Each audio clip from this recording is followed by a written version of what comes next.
eNepalese.com हेरेर बसिरहनुभएका eNepalese.com हेरेर बसिरहनुभएका सम्पूर्ण दर्शक महानुभावहरूमा म नुन चिनी पानी अमेरिकाको अभियन्ता अर्जुन दाहालको अङ्गालोभरिको माया अनि हातमा भएका समयौला जोडी हार्दिक नमस्कार। आज हामी फेरि एकपटक यहाँहरू बीचमा नेपालको समसामयिक विषयमा छलफल गर्नको लागि केही जानकारीमूलक, केही विश्लेषणात्मक र केही सूचनामूलक कुराकानी गर्नको निम्ति उपस्थित भइसकेका छौँ। मैले यहाँहरूसँग क्षमा माग्नै पर्छ। हामी ठिक आधी घण्टा अगाडि 9 बजे अमेरिकाको पूर्वीय समय अनुसार 9 बजे आउँछौँ भनेका थियौँ। प्राविधिक कारणले गर्दाखेरि हामी आधी घण्टा ढिलो भएका छौँ। त्यसका लागि म यहाँहरूसँग क्षमा चाहन्छु। र यहाँहरूलाई थाहा भइसकेको हुनुपर्छ, आजको हाम्रो अतिथि नेपाल कम्युनिस्ट पार्टीको केन्द्रीय सदस्य र माननीय सांसद रामकुमारी झाँक्री हाम्रो अतिथिलाई स्वीकार गर्दै आइपुग्नु भएको छ। उहाँलाई म स्वागत गर्न चाहन्छु। माननीयजी, यहाँलाई स्वागत छ। धन्यवाद। म कार्यक्रम सुरु गर्नुभन्दा अगाडि मेरो आफ्नो एउटा सानो शैली छ, एउटा सानो कविता राखेर कार्यक्रम सुरु गर्न चाहन्छु।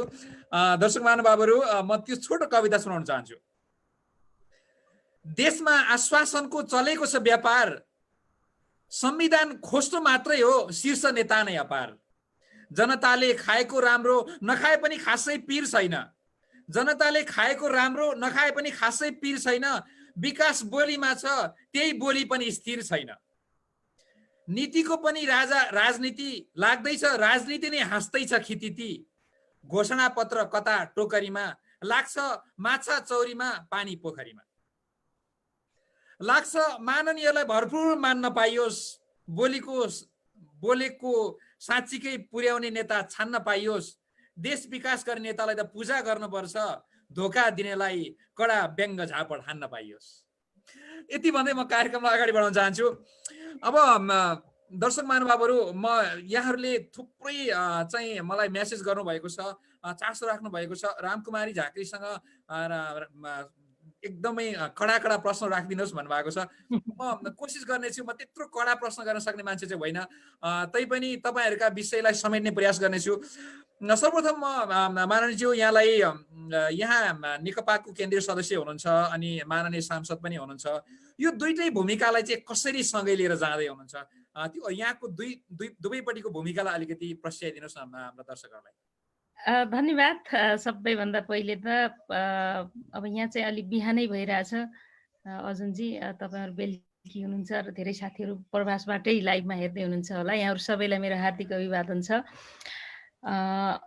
अलिकति ढिला पनि भयो, त्यसकारण लाइभ समय निश्चित गरेको छ भने त्यसलाई पर्खिने साथीहरूको सङ्ख्या पनि ठुलो हुन्छ। त्यसको लागि हामीले म पनि क्षमा माग्छु। यहाँ अलिकति मेरैमा नेपालमै हो, अलिकति बत्ती झ्यापझ्याप जाने गरिरहेछ, त्यो कारणले पनि।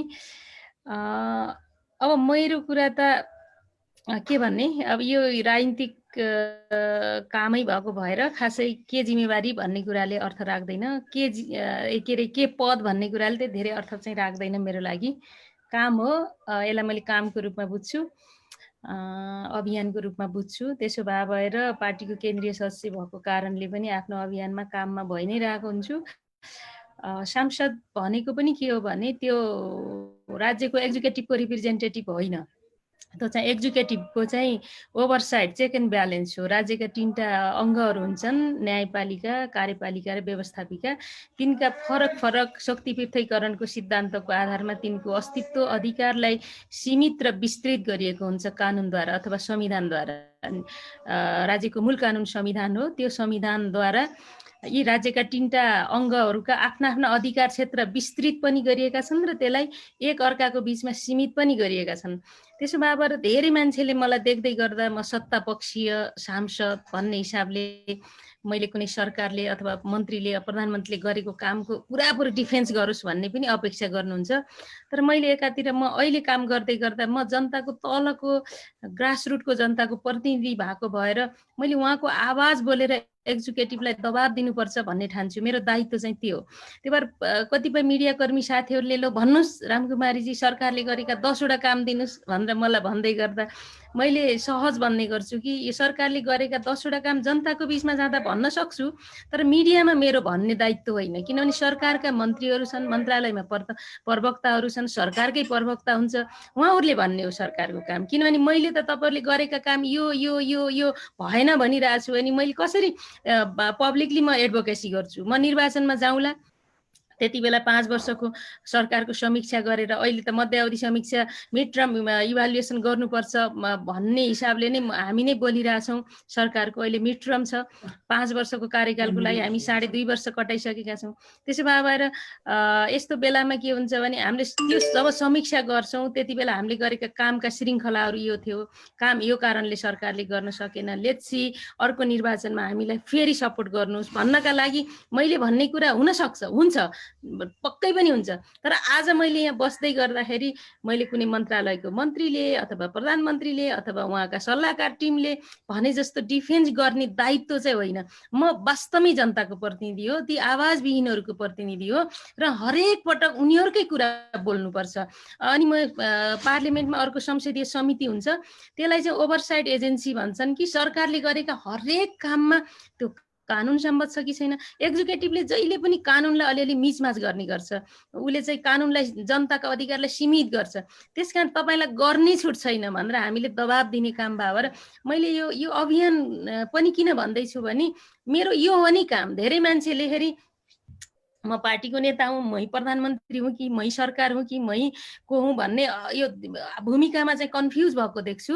त्यसकारण कम्तीमा यो मसँग अब करिब 2 वर्ष केही महिनाको कार्यकाल हाम्रो बाँकी छ। यति बेला मेरो भूमिका चाहिँ जनताको प्रतिनिधि हुँ, एक्जिक्युटिभलाई दबाब दिनुपर्छ। न्यायपालिकाका माथि पनि प्रश्न उठ्ने व्यवस्था गरेका छौँ 63 साल पछाडि, जब हामीले प्रधान न्यायाधीशहरूको संसदीय सुनाइको व्यवस्था गऱ्यौँ। त्यसदेखि यता यही 10 वर्षमा अलिकति के परिवर्तन भयो भने न्यायालयले गरेको कुरा जे पनि जायज हो भन्ने कुराका लागि अब न्यायालयले गरेको कुरा एक्सेप्टेड त छ, तर न्यायाधीशहरूका बारेमा प्रश्न हुन्छ है, तिनीहरूले करियरमा फेस गर्न पर्छ भन्ने एउटा माइलस्टोन पनि खडा गरे भएर प्रश्नहरू त गर्न पाउनु पर्यो नि त। हो, त्यही भएर मेरो यो प्रश्न गर्ने भूमिका भएको भएर केन्द्रीय सचिव हुनु र सांसद हुनुले खासै फरक पार्दैन। मैले बुझेँ, यहाँले अलिकति सुरुवातमै अलिकति कुरा कोटाइहाल्नुभयो। नेकपाले चाहिँ आफ्ना कार्यकर्ताहरूलाई चाहिँ विरोधको शैलीमा बोल्न नपाइने भन्ने खालको अस्ति अलिकति कुरा आएको थियो, त्यो अझै बाँकी छ कि त्यो कुरा यहाँलाई लागु हुँदैन? यस्तो छ, अब विरोध उहाँहरूले के जहिले पनि एक्जिक्युटिभले अथवा सत्ताले अथवा शक्तिमा हुनेहरूले के हुन्छ भने प्रश्न नगरोस्, समर्थन गरोस् भन्ने चाहना हुन्छ, त्यो स्वाभाविक चाहना हो। त्यही भएर हामीले कसले प्रश्न गर्ने र कसले नगर्ने भनेर कानुनद्वारै त्यसलाई त्यसका व्यवस्थापन गरेका छौँ नि त।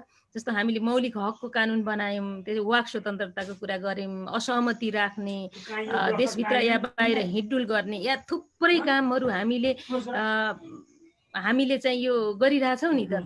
त्यही कारणले चाहिँ उहाँहरूले त एकदमै जस्तो हुन्छ भने राज्य नियन्त्रित व्यवस्था र डेमोक्रेसी अलिकति कमजोर भएको ठाउँमा के हुन्छ भने मिडिया सरकारी हुन्छन्, बिहान उठेदेखि नसुतुन्जेलसम्म सरकारका अथवा त्यो एक्जिक्युटिभ मान्छेका त्यही प्रचार गरिरहेको हुन्छ नि त। त्यो भनेको एक प्रकारको हिटलरले गरेको यो गोएबल शैली जस्तै भन्ने गरिन्छ नि, हो त्यस्तो। तर जहाँ डेमोक्रेसी हुन्छ त्यहाँ सबभन्दा धेरै एक्जिक्युटिभका माथि प्रश्न हुन्छ कि प्रश्न गर्ने कारणले नै सरकार जनताप्रति उत्तरदायी हुन्छ।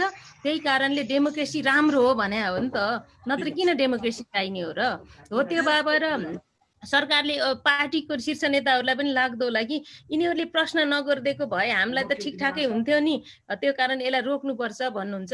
त्यसमा मेरो सामान्य पार्टीको हकमा चाहिँ सामान्य मेरो बुझाइ के छ भने ठिक छ, मलाई मेरो कमिटी प्रणाली अनुसार मेरा कुराहरू राख्न दिनुहोस्, विषयहरू एजेन्डाहरू उठाउन दिनुहोस्, छलफल होस्, त्यसपछि निष्कर्ष होस् र त्यसलाई पार्टीले कहाँ कार्यान्वयन गर्ने हो गरोस्। त्यसका लागि त हामीले बाहिर सोसल मिडिया या मेनस्ट्रिम मिडियामा बोल्नु परेन। जहाँ बोल्ने ठाउँ नै हुँदैन भने त हामीले पटक पटक ल्याएको डेमोक्रेसीमा हामी नै बोल्न नपाउने भन्ने कुरा चाहिँ तपाईँहरूले कसरी निर्णयद्वारा सीमित गर्नुहुन्छ र? त्यो त सीमित गर्न पाइएन नि। अनि सरकारको कुरा पनि त्यही हो। सरकारका प्रवक्ता या सरकारका विभिन्न मन्त्रालयमा राखेका प्रवक्ता, मन्त्री परिषदको प्रवक्ताले सरकारको कुरा गर्नुहोस्, मन्त्रीहरूले गर्नुहोस्, तर हाम्रो काम त तपाईँले गरेको ठिक त राम्रै छ त, ठिकै छ भन्ने छ, ठिक छैन भने ठिक छ छैन भन्ने त्यो हाम्रो यो जनताको आवाजलाई दबाउने कुरा त रहेन, हुँदैन। र त्यो अहिले यस्ता कतिपय मानकहरू पनि क्रमशः चेन्ज गर्दै जानुपर्छ, किनभने हामीले कि चाहिँ एकदमै विद्रोह गऱ्यौँ कि चाहिँ एकदमै ताबेदारी गऱ्यौँ र हामीले पटक पटक व्यवस्थाहरू ल्याउने र खोसाउने गरेका छौँ। कुनै पनि व्यवस्थाको दीर्घ जीवनको लागि त्यहाँ स्वस्थ जीवन पनि चाहिन्छ, त गतिशील पनि हुनुपर्छ। त्यही भएर डेमोक्रेसीमा गतिशीलता भनेको प्रश्न गर्ने बानीले, प्रश्न खडा र त्यसको जवाब दिने उत्तरदायी सरकारले नै डेमोक्रेसीलाई अलिकति लामो दीर्घजीवी बनाउँछ भन्ने विश्वास हो मेरो। मलाई लाग्छ यहाँले अहिले बोलेका कुराहरूलाई दर्शक र सामान्य जनताहरूले पक्का पनि मन पराउँछ, साँच्चीकै टच गर्ने गरी राख्नु भएको छ। हामी प्राय मिडियामा काम गर्ने मान्छेहरूले पनि सरकारलाई झकझक्याउने नै हो, त्यो काम यहाँले पनि गरिदिनु भएको छ। वास्तवमा त्यसको लागि त म आभार प्रकट गर्न चाहन्छु। तर यद्यपि यहाँ शङ्काको सुविधा भन्छ नि हरेक ठाउँमा, नामै लिएर अलिकति यो तुच्छ लाग्न सक्ला, तर म उठाउँछु। भीम रावल केही समय अगाडि बडो कडासम्म तर्क वितर्क गर्नुहुन्थ्यो, एमसिसीका कुरा गर्नुहुन्थ्यो, नक्साका कुराहरू गर्नुहुन्थ्यो, सरकारले यो गरेन त्यो गरेन भनेर उहाँ त पार्टी नै छोड्नुहुन्छ कि जस्तो गर्ने, अथवा पार्टीमा विचलनै ल्याउनुहुन्छ कि जस्तो गर्नुहुन्थ्यो। अहिले यो सरकार परिवर्तन, यो मन्त्री चाहिँ परिवर्तन गर्ने चर्चा आएसँगै उहाँ अहिले चुपचाप हुनुहुन्छ। अनि यहाँ त्यो राम्रो आवाज, सरकारलाई झकझक्याउने दिने आवाज पनि त्यो नाटकीय आवाज हो कि त्यो गुटको आवाज हो कि त्यो साँच्चीकै आवाज हो भनेर जनताहरू झुक्किन्छन्, कहिलेकाहीँ अल्मलिन्छन्। त्यो कुरा चाहिँ भर्खरै इभन हाम्रो झलनाथ खनाल ज्यू वरिष्ठ नेता, उहाँ पनि अहिले केही करोडको चाहिँ एउटा चाहिँ रकम पछाडि उहाँ पनि चुपचाप लागेको कुरा आइरहेको छ। यसमा तपाईँ र हामी कतिको शङ्का गर्न सक्छौँ माननीयज्यू? मेरो सरकारलाई, एक्जिक्युटिभलाई, जुडिसियरीलाई जब प्रश्न गर्नुपर्छ, शङ्का गर्नुपर्छ भन्छु भने रामकुमारी झाँक्री शङ्का रहित मान्छे हो र? मेरा बारेमा पनि प्रशस्त प्रश्न हुनु पर्यो नि, जब मलाई सही बाटो हिँड्नलाई प्रेरित गरिराखोस्। हरेक पटकका प्रश्नहरूले मान्छेलाई ठिक बाटोमा हिँडाउँछन्। कहिलेकाहीँ मान्छे हो नि त, म मान्छे भएपछि मसँग लोभ, लालच, घृणा, द्वेष, आसक्ति, प्रेम सबै चिज हुन सक्छ नि त। त्यसलाई, ती सबै कुरालाई केले नियन्त्रण गर्छ भन्दा जीवन्त समाजको निरन्तरको अन्तर्क्रियाले मलाई ती बाटोबाट हिँड्न रोक्छ, सही बाटोमा हिँड्न सिकाउँछ र कयौँ कुरा समाजबाटै सिक्ने हो। र हरेक समाजका प्रत्येक मान्छेसँगका मेरा अन्तर्क्रिया सम्बन्धहरूले नै मेरो जिन्दगीको वास्तविकतालाई बनाउँछ नि त। समाजको वास्तविकता पनि त्यसरी नै बन्छ। त्यसो भए मलाई प्रश्न गर्नुहुन्न भन्ने होइन, सबैभन्दा धेरै प्रश्न गर्नुपर्छ, जुन प्रश्नले मलाई आफ्नो लक्ष्यमा, गन्तव्यमा, कर्तव्यमा हिँड्नबाट च्युत नगरोस्। त्यसकारण प्रश्न रहित मान्छे हो। रामकुमारी झाँक्रीलाई एउटा मन्त्रीको अफर आयो अथवा एउटा कुनै एउटा राम्रो खालको पद चाहिँ रामकुमारी झाँक्रीलाई आयो भने यी खालका विरोधहरू सकिन्छन्। त्यस पछाडि सरकार ठिक छ, केपी ओलीको सरकार ठिक छ, अनि कुराहरू त्यो आजको भोलि परिवर्तन हुन्छ।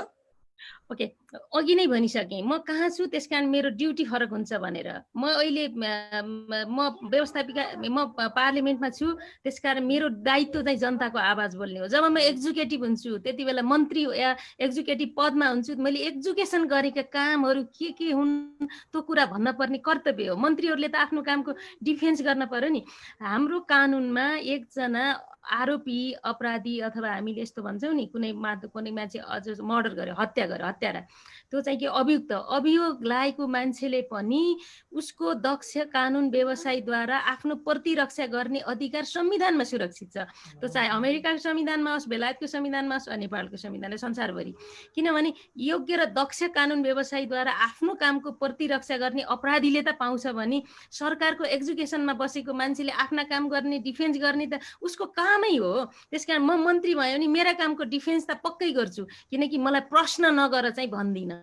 किनभने मलाई प्रश्न गर्न पाइँदैन, किनकि म मन्त्री हुँ, झन्डा हल्लाएर हिँड्दैछु भनेर म भन्न मिल्दैन र भन्दिनँ।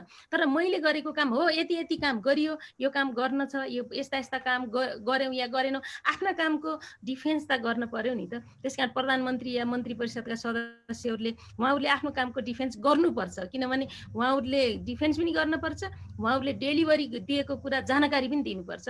त्यसो भएर व्यक्ति कहाँ छ भन्ने कुराले भूमिका पक्कै फेरिन्छ।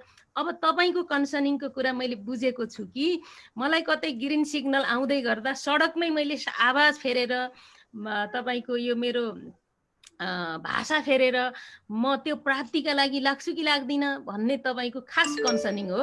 म मन्त्री भएर के गर्छु भन्दा पनि मन्त्री भएपछि त त्यही काम गर्छु, तर मैले त्यो पाउनको लागि म अहिले कति धेरै त्यो बाटोतर्फ लाग्छु, चाकडी गर्न लाग्छु या भाषा फेर्छु अथवा हिजो आफूले उठाएका मुद्दाहरू छोड्छु कि छोड्दिनँ भन्ने कुरा चाहिँ पक्कै पनि छोड्दिनँ। केही मान्छेले छोडे भन्ने कुरा छोड्छन्, समाजमा पार्टी नै छोड्छन्। हाम्रो कम्युनिस्ट पार्टीको महासचिव भएको केशरजङ रायमाझीले पार्टी नै लगेर दरबारमा बुझाएको थिए। यस्तो धोकाधडी भइहाल्छ नि, त्यही भएर त मान्छे हुन् नि समाजमा। ती मान्छेहरूले आफ्नो थोरै प्राप्तिको लागि आन्दोलनलाई, व्यवस्थालाई, ठुलो साथीहरूको टिमलाई, राजनीति भनेको त ठुला एकदमै धेरै संसारभरिको असल मित्रहरूको सञ्जाल पनि त हो नि। ती मित्र किन चाहिन्छन् भन्दा गुड कजको लागि, राम्रो कामको लागि चाहिन्छन् भने त हो नि। त्यसो भएर ती साथीहरूले धोका नदिउन् भन्न खोजे हो हामीले। त्यो धोकाको बाटो कसैले गर्यो भने त्यहाँ पनि प्रश्न गरौँ, स्वतन्त्र छौँ नि हामी। ठिकै छ, म यहाँलाई अलिकति लान खोजेँ। यहाँको अहिलेको जुन इतिहास बनेको छ, अहिले जुन नेतृत्वमा हुनुहुन्छ त्यसको धरातल भनेको चाहिँ विद्यार्थी आन्दोलन थियो, विद्यार्थी राजनीति थियो। त्यो हुँदै हुँदै तपाईँ अहिले मूल पार्टीको केन्द्रीय समितिमा हुनुहुन्छ, केन्द्रीय सदस्य हुनुहुन्छ। त्यतिखेर जाँदाखेरि पक्कै पनि तपाईँहरूले विद्यार्थीहरूका हक हितका लागि, शिक्षा नीतिका लागि भनेर तपाईँले पक्कै पनि भाषण गर्नुभयो भन्ने लाग्छ। हामीले पनि कता कति सुनेका हौँ त्यो बेला। अहिले त्यो ठाउँका देशका कुना काप्चामा अथवा इभन सहरी क्षेत्रमा पनि विद्यार्थीहरूको अवस्था चाहिँ कस्तो देखिन्छ? त्यो विद्यार्थीहरूको बारेमा चासो राखेको जस्तो विशेष गरेर महिला आन्दोलन भन्छन्, किसानले किसान आन्दोलन भन्छन्, विद्यार्थीहरूले विद्यार्थी आन्दोलन भन्छन्, शिक्षाको बारेमा भन्छन्, एउटा गुणस्तर शिक्षाको कुरा गर्छन्। यहाँ त त्यही धरातलबाट आउनु भएको, त्यो पक्षमा चाहिँ यहाँले कति बोल्नुभयो, कति कुरा त्यो बारेमा कति चासो राख्दै हुनुहुन्छ आजभोलि मानिज्यू? पक्कै पनि मैले विद्यार्थी राजनीतिमै काम गरेँ लामो समय, एकदमै लामो समय भन्दा नेपालमा के गर्छन् भन्ने पनि लाग्छ होला। 2 दशक यो भने चाहिँ जिन्दगीमा एउटा व्यक्तिको जीवनको धेरै लामो समय पनि हो। सानो स्कुलदेखि 6-7 वर्षदेखि स्टुडेन्ट पोलिटिक्स गर्दाखेरि चाहिँ धेरै कुराहरू भनियो, गरियो, आन्दोलन भए, मागपत्र बनाइए होला, सम्झौता भए, त्यसको कार्यान्वयनको दबाब दिनेदेखि सबै काम गऱ्यौँ। त्यसको वरिपरि व्यवस्थासँग जोडेर कयौँ काम पनि गरेँ होला। तर अहिले आएर मलाई के लाग्छ भने हामीले भनेको कुरा चाहिँ के थियो भने निरन्तरको त्यो एउटा ठुलो वैचारिक अभियान पनि हो। शिक्षा, स्वास्थ्य, रोजगारी जस्ता विषयहरू यी कसको दायित्वभित्र पर्छन् भन्ने कुरा पक्कै पनि राज्यको दायित्वभित्र पर्छन् भनेर हामी भन्छौँ। अनि शिक्षा र स्वास्थ्य राज्यको दायित्वमा पर्छन् भन्दै गर्दा हामी के भन्छौँ भने सबभन्दा धेरै यो क्षेत्रलाई निजीकरण गर्न पनि दिएका छौँ। यो त ठुलो हाम्रो वैचारिक अथवा नीतिगत त्रुटि त यही हो नि त। अनि यो त्रुटि फेरि यसलाई वैधानिकता मान्ने कुरा पनि के छ भने संसारमा विभिन्न आइडियोलोजीहरू छन्, डक्ट्रिनहरू छन्। जस्तो मैले समाजवादको गफ गर्छु भने समाजवादको गफ गर्नेहरूका लागि शिक्षा, स्वास्थ्य, रोजगारी जस्ता कुरा राज्यद्वारा जनतालाई उपलब्ध गराउनुपर्छ।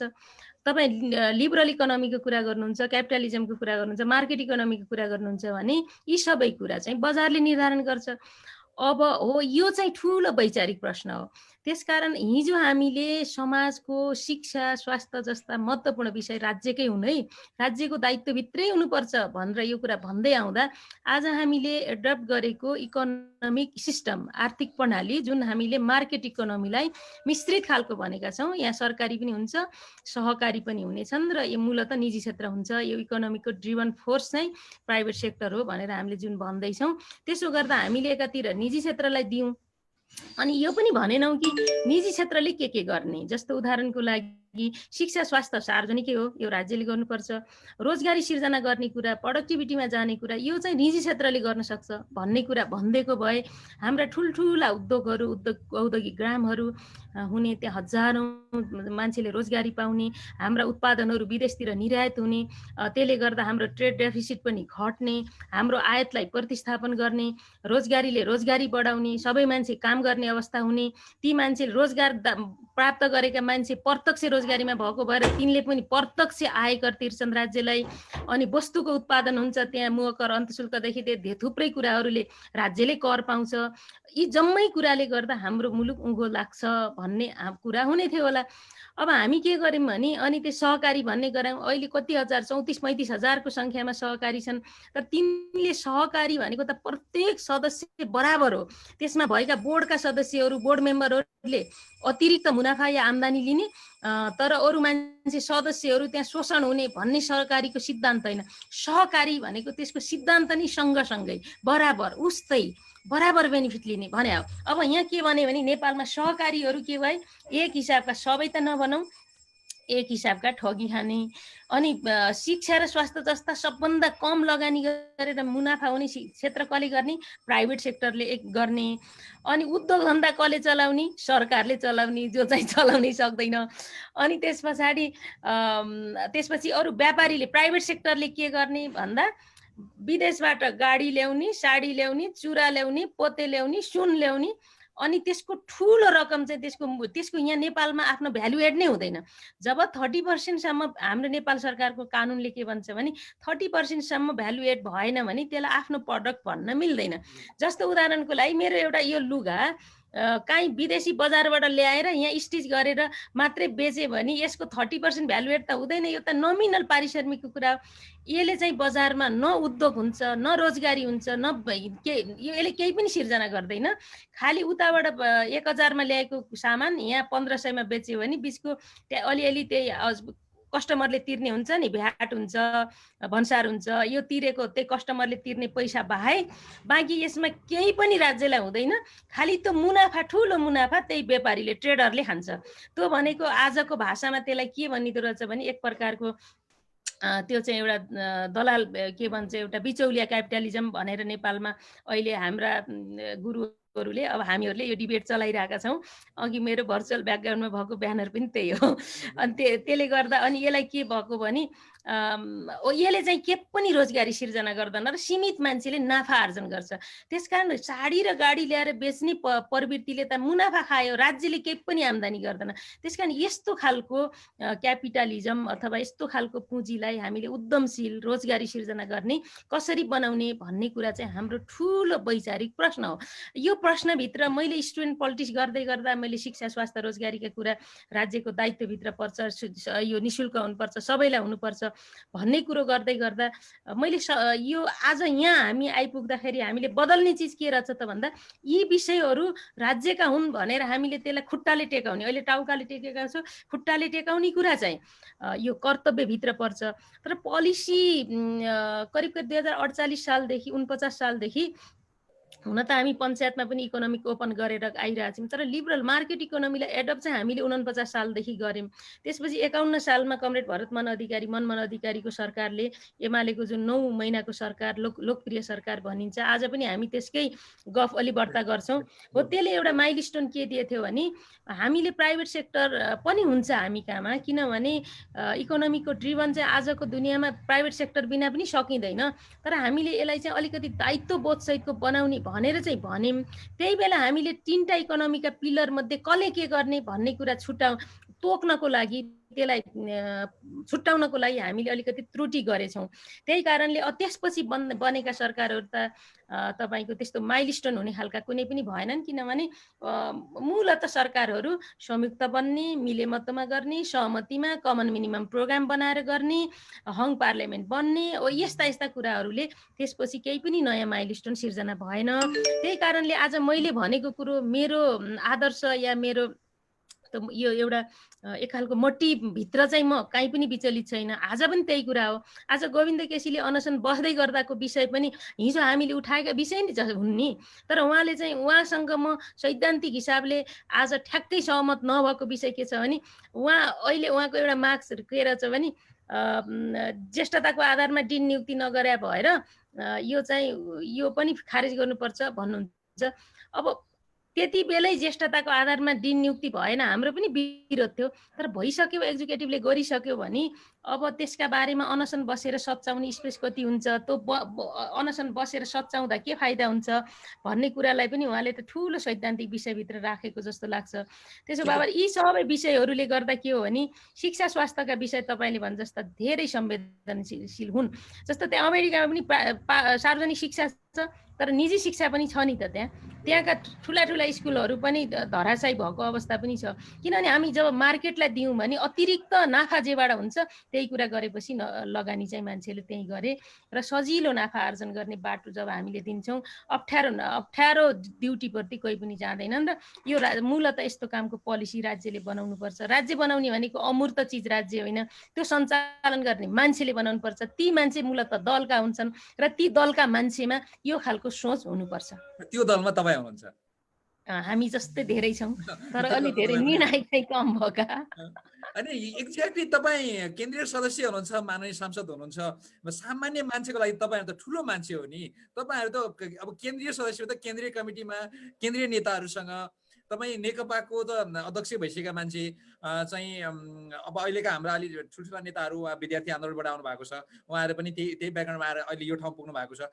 तपाईँको त्यहाँ प्रभाव चाहिँ कस्तो रहन्छ माननीयज्यू? कसरी त्यहाँ कुरा गर्ने वातावरण, यो कुरामा हामी चुक्यौँ भनेर यो मिडियामा आएर बोलेको त धेरै देखियो, सुनियो, त्यसले गर्दा तपाईँ अहिले हाइलाइटमा हुनुहुन्छ, जनताको प्रिय पनि हो जस्तो लाग्छ मलाई। किनभने जनतालाई चाहिँ, मलाई एकजना साथीले भन्दै हुनुहुन्थ्यो, मान्छे धारोमा आएको पानी खाएर चाहिँ प्यास मेटेको कुरा कम गर्छन्, तर पहिरो लडेर त्यो बाढी चलेको कुरा चाहिँ धेरै मान्छेले बसेर हेर्छन् भन्ने खालको कुरा गर्नुहुन्थ्यो।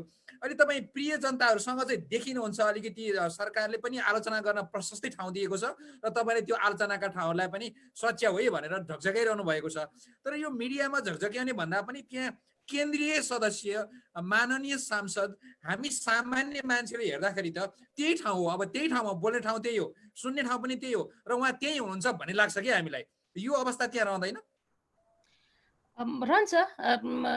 रहन्छ थोरै धेरै। किनभने जब प्रश्नै उठ्दैन थियो भने त यति पनि हुँदै थिएन। जस्तो मलाई एउटा पिटर तर सत्य, एकदम तितो सत्यको एउटा अनुभव के छ भने, वैशाखको 6-7-8 गतेतिर कतातिर सरकारले, हाम्रै सरकारले, जुन पार्टीमा म बिलोङ्स गर्छु, एउटा अध्यादेश ल्यायो। त्यसका बारेमा सबभन्दा ज्यादा प्रश्न हामीले गर्यौँ। हाम्रो शीर्ष नेता 9 जनाको नेताहरूलाई हामीले यो बैठक बसेर यो कुरा त जस्टिफाई गर्न पर्यो नि, दल बदलको कानुनलाई लोकतान्त्रिक संविधान अनुसार गराउने भन्ने कुराको पनि त समय चाहिन्छ होला। अनि त्यस पछाडि संवैधानिक परिषदको कार्यविधि चेन्ज गर्न पनि त हामीले, जब कि यो पटक चाहिँ हाम्रो हामी दुईटा पार्टी फरक चुनाव लड्यौँ र पार्टी एकता भएको कारणले एउटा पार्टीको बहुमत पुग्यो। हामीले यस्तो निर्वाचन प्रणाली बनाएका छौँ कि अब कसैको पनि करिब यस्तै दुर्घटना बाहेक अरू अवस्थामा बहुमत आउनु सम्भव छैन। यस्तो अवस्थामा लगभग सरकार चाहिँ सहमतिमा चलाउने भन्ने हाम्रो संविधानको मेन एउटा स्पिरिट पनि त्यो देखिन्छ। अनि संवैधानिक परिषदमा विपक्ष दलको नेतालाई को उपस्थिति र निर्णायक रोललाई चाहिँ सीमित गरेर जुन अध्यादेश आयो त्यसका माथि हामीले प्रश्न गऱ्यौँ। आज को छ भएन, हामीले सिस्टम के बनाउने मेजर कुरा हो। जस्तो अमेरिकामा पनि डोनाल्ड ट्रम्पलाई अहिले चुनाव गराउन मन थिएन नि, हामीले एउटा सिस्टम प्रणाली बसाएपछि उनले चुनावमा जाने भनेका छन्। जस्तो 2 कार्यकालभन्दा अमेरिका जस्तो महाशक्ति राष्ट्रको राष्ट्रपति हुन जो पनि चाहन्थे होला जीवनभरि, जस्तो भ्लादिमिर पुटिन जस्तै रुसमा। तर त्यहाँ एउटा प्रणाली स्थापित भयो कि 2 कार्यकालभन्दा कोही पनि बस्न पाउँदैन। त्यसले गर्दा जो पनि मान्छेले छोड्न चाहे र मेरो यति नै हो, मैले जति गर्न सक्छु यही समयमा गर्ने हो भनेर उसले आफ्नो समयलाई म्याक्सिमाइज गर्यो। 24 घण्टाको दिनलाई उसले सबभन्दा धेरै उसका निजी विधाहरूलाई, उसका निजी आकाङ्क्षाहरूलाई उसले सीमित गरेर असीमित कामतिर उसले आफ्नो ध्यान दियो नि त। त्यसकारण हामीले पनि प्रणाली बनायौँ भने त सिस्टमले काम गर्छ नि। जस्तो त्यहाँ चाहिँ विपक्षी दलको नेता को छ, त्यसलाई कतिवटा पद दिनुपर्छ भन्ने कुरा होइन नि। सिस्टम बनाउन, योग्य मान्छेहरूलाई ल्याउन, योग्य मान्छेका माथि प्रश्न हुँदैन नि। तपाईँको र मेरो मान्छे ल्याउने भन्ने कुराले नै भागबन्डा भएको हो। योग्य मान्छे बजारबाट ल्याउँदा त जसले ल्याउँदा पनि त्यही आउने हो नि त। त्यसकारण हो यस्ता कुराहरू बेठिक हुन् भनेर हामीले गर्दै गर्दा हाम्रो 9 जना मध्ये 8 जना सचिवालय सदस्य अध्यक्ष भन्दा बाहिरका हुनुहुन्थ्यो, उहाँहरू बैठक बस्नुभयो। अनि राष्ट्रपति कार्यालयमा क्याबिनेटले 3 बजे गरेको निर्णयको चिठी बनेर गएर 5 बज्छ अफिस टाइमभन्दा अगाडि प्रमाणीकरण भएर आयो। उहाँहरू बैठक बसिरहनु भएको छ। एउटा एकजना नेताले चाहिँ समाचार हेर्नुभएछ अनि उहाँले भन्नुहुन्छ ए प्रमाणीकरण भयो अनि के अब बैठक बस्नुको औचित्य छ र भनेर बैठक डिसमिस गरेर हिँड्नुभयो। भोलिपल्ट हामीले भन्यौँ त्यहाँ राजनीतिक हिसाबले त मुद्दा त दर्ज गर्नुहोस् तपाईँहरूले। ल प्रमाणीकरण भयो तर संसद खुलेको 60 दिनमा त्यो अध्यादेश चाहिँ फेरि प्रतिस्थापन गर्न पर्छ, हामीसँग स्पेस छ नि भनेर हामीले धेरै धेरै बल गऱ्यौँ। त्यो तपाईँले अघि धेरै नेताहरूको कुरा गर्दै गर्दा पछि चाहिँ हाम्रा 20 जना स्थायी कमिटीका नेताहरूले यसलाई दबाब दिए। यो सबै भयो किन हामीभन्दा उपल्लो लेयरमा उहाँहरू हुनुहुन्थ्यो अनि त्यो फिर्ता भयो। यस्ता यो चाहिँ एउटा त्यो के उद्देश्यका लागि ल्याएको कानुन थियो तर त फिर्ता भयो नि। अनि यो गर्दाखेरि हामी जस्तै मान्छेले तलको मान्छेले गरेको प्रयास हो। अनि यहाँभित्र पनि अरू कयौँ रिफर्मका कामहरू जो चाहिँ कति कुरा भन्न जरुरी पनि हुन्न, सार्वजनिक के भयो भनेर हो यस्ता कुराहरू भएका छन्। पार्लियामेन्टमा पनि कयौँ कुरा बोलेका कुराहरूलाई चाहिँ सम्बोधन चाहिँ भएको छ तर त्यो हुनुपर्ने धेरै चिज छ। सुधार एकदमै थोरै छ भने ती पहलहरू चाहिँ कमजोर भए कि अथवा ती पहल नै भएनन् कि भन्ने देखिनु चाहिँ स्वाभाविक हो। तर हुन्छ। अनि अर्को पार्टीभित्र पनि हामीले भनेका छौँ नि त, हामीले एउटा नैतिक प्रश्न खडा गरेका छौँ नि त। तपाईँहरूले चाहिँ एउटा डेमोक्रेटिक भ्यालु सिस्टम पार्टीभित्र भ्यालु सिस्टम भएन भने पार्टी चल्दैन भनेर यो कुरामा कसैले डिनाइ गर्न सक्दैन। तर के त्यही शीर्ष नेताहरू जानुहुन्छ र अनि मिले मतको कुरा गर्नुहुन्छ, भाग शान्तिको कुरा गर्नुहुन्छ। भागै लाउनुहुन्छ भने पनि विधि सम्मत भाग लाउनुहोस्। मेरो भनाइ के हो भने तपाईँलाई भागै चाहियो, आफ्नै मान्छे चाहियो भने पनि त कम्तीमा मेरिटमा अथवा विधिमा सिस्टममा ल्याएर लाउनुहोस् न त, हाम्रो भनाइ यो हो। तर यस्ता कुराले गर्दा के हुन्छ भने अब उहाँहरूले हामीलाई सुन्नुपर्ने जवाफ दिनुपर्ने त छ तर आजैका दिनमा त्यो चाहिँ एकदमै प्रभावकारी छ कि भन्दा हामीले चाहिँ महाधिवेशन हाम्रो पार्टीभित्रको कुरा के हो भने दुईटा पार्टी एकता गरेर महाधिवेशनसम्म सहमतिमा जाने भन्ने एउटा कोट अनकोट सहमति राख्नु भएको छ र त्यो सहमति आफूलाई चाहिएको बेला प्रयोग गर्नुहुन्छ, जुन बेला चाहिन्छ त्यो बेला प्रयोग गर्नुहुन्छ, जुन बेला उहाँलाई बहुमत या कुनै चिजले हुन्छ दुईजना मिलेर हुन्छ भने पनि गर्नुहुन्छ। फेरि त्यो विधि फलो चाहिँ गरेको छैन हो। अनि त्यो एउटा उहाँले एउटा जार्गन प्रयोग गरेर हामीलाई अहिले चाहिँ अलिअलि यो पार्टी प्रभावहीन हुने, सरकार प्रभावहीन भएको, जनतामा एक हिसाबको ठुलो सामाजिक निराशा अनि यो महामारीले सिर्जना गरेका अरू जोखिमहरू त्यसले एक हिसाबले भने ठुलो सङ्ख्यामा मान्छे डिप्रेसनमा जाने, सुसाइड गर्ने, यो खालको बच्चा बच्चीहरूमा पनि एक खालको इरिटेसन एउटा मनोसामाजिक समस्याहरू एकदमै देखिन्छन्। अब यो कुराका लागि सरकारले म छु, म तिमीसँग छु, म सँगसँगै छु भन्ने एक खालको फिल चाहिँ दिनुपर्छ। र आज मैले सुन्दैछु अब 1 लाखभन्दा धेरै सङ्क्रमित भइसक्यो हामी कहाँ, तर निको भएर जानेको सङ्ख्या पनि ठुलो छ। तर काठमाडौँमै कति धेरै एक्टिभ केस छ, हस्पिटलमा बेड पाइँदैन, यो त संसारभरि भएको कुरा हो। तर अब यसलाई चाहिँ मेडिकल इन्टरभेन्सनको माध्यमबाट हामीले यो समाधान गर्न सक्दैनौँ भन्ने जगजाहेर इस्यु छ भने यसलाई पोलिटिकल इन्टरभेन्सन के गर्ने, स्टेटले के लिने। जस्तो काठमाडौँमा यति धेरै मान्छे सङ्क्रमित छन् भने अब यी मान्छे दसैँ लाग्दा सबै मान्छे घर जाँदाखेरि गाउँ जाँदाखेरि अब गाउँमा आफ्ना बुढापाका बाउआमा छोरा बच्चा बच्चीहरू र गाउँलाई सङ्क्रमित गर्नेछन् र स्थानीय तहले फेरि क्वारेन्टिन र तिनलाई आइसोलेसन गरेर भएको विकास बजेट पनि त्यही खर्च गर्नुपर्ने अवस्था आउँदैछ। त्यसका लागि त आज सिसिएमसी जो ईश्वर पोखरेल कमरेड उप प्रधानमन्त्री तथा रक्षा मन्त्रीले चियर गर्दै गरेको सिसिएमसीले क्याबिनेटलाई प्रस्ताव सिफारिस रिकमेन्डेसन लानु पर्यो कि अब हामीले पोलिटिकल इन्टरभेन्सन गर्छौँ। सहरमा जहाँ घना डेन्स पपुलेसन छ त्यो ठाउँ चाहिँ सङ्क्रमित भए, त्यही कारणले अब हामीले आवत जावतलाई बन्द गर्नुपर्छ भन्नु पर्यो नि त। यदि म स्वास्थ्य मन्त्री हो भने मैले यो डिमान्ड गर्थेँ, म यदि अर्थमन्त्री हो भने इकोनोमीलाई ड्रिभन गर्नको लागि हामी सेक्युरिटीका मेजर्सहरू अपनाउँ, त्यस कारण काम गरौँ भन्थे।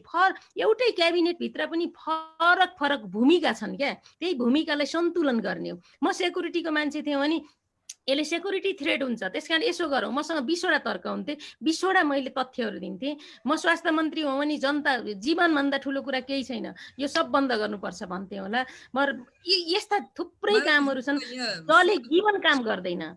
मलाई सोध्न मन लागेको छ यहाँ बिचमा त्योभन्दा अगाडि दर्शक महानुभावहरू हामी eNeplis.com-मा नौचित पानीको प्रस्तुति मा चाहिँ नेपालको नेकपा केन्द्रीय सदस्य रामकुमारी झाँक्रीसँग उहाँ जो माननीय सांसद पनि हुनुहुन्छ, उहाँसँग कुरा गरिरहेका छौँ। यहाँहरूका मैले थुप्रै प्रश्न देखिरहेको छु, मैले प्रश्नलाई इग्नोर गरेको छुइनँ, म पक्कै पनि प्रश्न लिनेछु दर्शक महानुभावहरू। अन्यथा म एक दुईवटा प्रश्न राख्छु मानिससँग, त्यसपछि म तपाईँहरूका प्रश्न लिनेछु र त्यस पछाडि म थप कुराकानी गर्नेछु। मलाई मानिसजीलाई सोध्न मन लागेको छोटो उत्तर अलिकति छोटो बनाइदिने प्रयास गरिदिनु होला। यहाँ उहाँहरू सँगसँगै हुनुहुन्छ, एउटै रफ्तारमा हुनुहुन्छ, छलफलमा हुनुहुन्छ। अहिले खास गरी प्रधानमन्त्री, मन्त्रीमण्डलमा रहेका मन्त्रीज्यूहरू जो हुनुहुन्छ, उहाँहरूले वास्तवमा यो तौल तरिकै उहाँहरूलाई छैन, आइडिया छैन, अथवा उहाँहरूको देश विकास गर्नुपर्छ, यसरी ह्यान्डल गर्नुपर्छ भन्ने त्यो आइडिया छैन, अथवा उहाँहरू सल्लाहकारबाट सही सल्लाहकारको त्यो जुन भूमिका हुन्छ त्यो छैन, अथवा खास उहाँहरू चुकेको चाहिँ कहाँ जस्तो लाग्छ? छोटकरीमा राखिदिनुहोस् न। उहाँहरू जति हामी आशा गर्छौँ उता तपाईँ आफै त्यहीँभित्र बसेर पनि यसो गरे हुने हो नि, महामारीको बिचमा यसो गरिदिए हुने हो नि, यसो गरे भने जनप्रिय हुन्छ नि भनेर यहाँले आवाज उठाइरहनु भएछ। हरेक मिडियाले आवाज उठाइरहेका छन्, तर त्यो मिडियालाई त उहाँहरू त एउटा चाहिँ दुश्मनको रूपमा हेरिरहनु भएको छ। सायद तपाईँहरू पनि अप्रत्यक्ष रूपमा दुश्मनमै हुनुहुन्छ होला, अथवा के छ त्यो थाहा भएन।